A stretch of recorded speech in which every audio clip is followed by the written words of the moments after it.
Plastic pollution is the buildup of plastic objects and particles in the environment that harm humans, wildlife, and their habitat. Because of its lengthy lifespan, plastic trash is a particularly hazardous pollutant. The composition of plastic things might take hundreds of years. Both humans and animals are at risk from this garbage.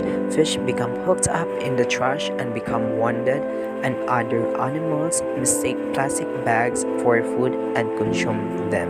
As soon as I began my environmental study, these thoughts flashed across my head, entitled Effects of Plastic Pollution on Marine Organisms in Barangay Maningkol.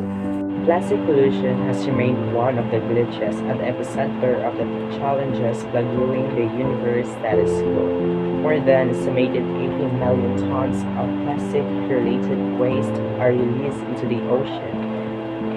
Roughly 5 trillion fragments of plastic trash are dispersed and scattered in all the water bodies globally. Although plastics are known to be robust, resilient, and long-lasting, the resultant high levels of plastic waste generation by humans. Evidence on microplastics in the aquatic environment significant the alarm on environmental issues by plastic pollution.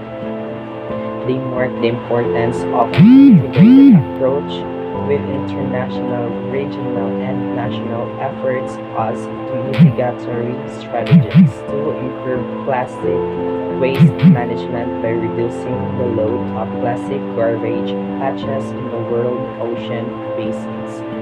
Monitoring the dissemination of scientific information on distribution, contamination levels, sources, and possible effects by plastic pollution are required to identify the management priorities and implementation of mitigation measures accordingly. As the population of our barrio expands, so does the amount of waste produced. The products that can be readily discarded, such as soda cans or plastic bottles, are ideal for developing habits.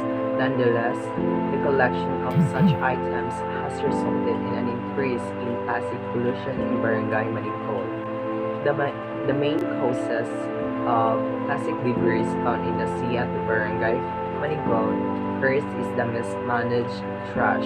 Refers to plastic particles that are not gathered and handled through recycling or burning, but instead are simply discarded into the environment and not cleaned up.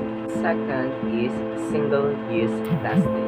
Single-use plastic is by far the most significant source of plastic pollution. Yearly, people in our barangay consume thousands of products such as bags, bottles, platters, and food containers, which can be found in markets. Several people are uneducated about their materials and discard them as litter. Without a question, though most individuals try their hardest, a significant amount of single-use plastic ends up in the environment, becoming one of the significant sources of plastic pollution. This causes has negative effects in the environment, especially on marine organisms. These are the following effects of plastic pollution. First, illness or death. These massive piles of garbages are also wreaking havoc on sea life.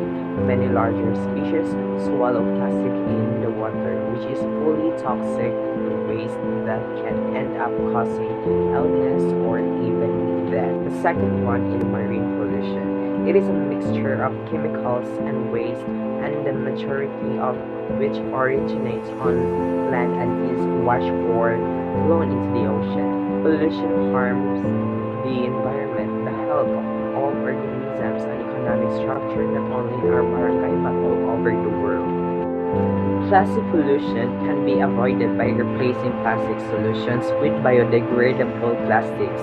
This item explores the possibility of substituting plastic to something comparable, but it misses the long-term destructive qualities of conventional plastic, which is destroying our seas.